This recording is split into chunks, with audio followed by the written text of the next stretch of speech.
Guys, Adventure with Dan again. Magandang umaga, magandang tanghali, magandang hapon. Adventure with Dan. Ngayon guys, papakita ko sa inyo paano mag-rig nito.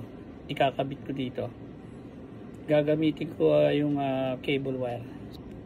Ito guys, madali lang naman siya. Ito yung wire na 300 pounds test. 3 yards ang haba niya. Papasok mo lang dito yan. Pag napasok nyo yung dalawang strip, lagay nyo lang itong ready to use na hooks.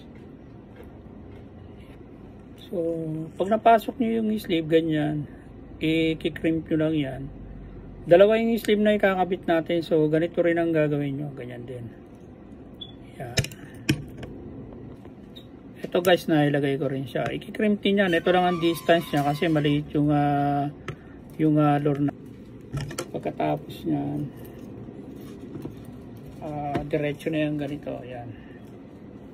Ipapasok. Ayan. So, ayan siya. Ready.